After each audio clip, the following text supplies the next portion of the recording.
আজকের রেসিপি হচ্ছে চিংড়ি মাছ দিয়ে কুমড়ো শাক বাটা। তাই জন্য আমি চিংড়ি মাছে একটু নুন আর একটু হলুদ দিয়ে ভালো করে মাখিয়ে নিলাম। মাখিয়ে নেওয়ার পরে আমি একটু ভালো করে লাল লাল করে ভেজে নেবো, তাহলে একটু ভালো হবে আর কি। আর নিয়ে নিয়েছি কুমড়ো শাকের পাতা, যেটা হচ্ছে মেন জিনিস। তাই জন্য নিয়ে নিলাম কুমড়ো পাতা। এবারে উষ্ণ গরম জলে একটুকুনি নুন দেবো। নুন দিয়ে কুমড়ো শাকের পাতাগুলো ভালো করে সিদ্ধ করে নেবো। তাই জন্য আমি কুমড়ো পাতাগুলো দিয়ে দিয়েছি এবং পাতা বাটার জন্য নিয়েছি লঙ্কা, রসুন আর কিছুটা পেঁয়াজ, অল্প পরিমাণেই নিয়েছি। তারপরে মিক্সারে দিয়ে দিলাম কুমড়ো পাতাগুলো। তারপরে দিলাম দুটো শুকনো লঙ্কা। তারপর দিয়ে দিলাম দুটো অল্প করে কালো জিরে।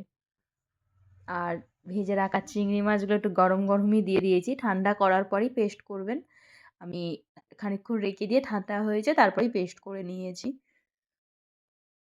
তারপরে পেস্ট করে নেওয়ার পরে আমি কিছুটা কালো জিরে ফোড়ন দিয়ে পেস্টটাকে একটু দিয়ে দিলাম কড়াইয়ের মধ্যেই। তারপরে দিয়ে দিলাম সামান্য পরিমাণে নুন আর সামান্য পরিমাণে হলুদের গুঁড়ো। এবার অনেকে আছে চিনি দিতে ভালোবাসে, চিনি দিলে টেস্ট হয়, বাট আমি চিনি দেবো না। আপনারা চাইলে চিনিটাকে অ্যাড করতে পারেন। একটু কড়াইতে নাড়াচাড়া করতে থাকবো, পাতাটা যাতে একটু মাখো মাখো হয়, তারপরেই আমাদের তৈরি হয়ে যাবে কুমড়ো শাক বাটা চিংড়ি মাছ দিয়ে। আপনারা বাড়িতে তৈরি করবেন এবং জানাবেন আমাকে কমেন্ট করে, লাইক শেয়ার সাবস্ক্রাইব করে পাশে থাকবেন।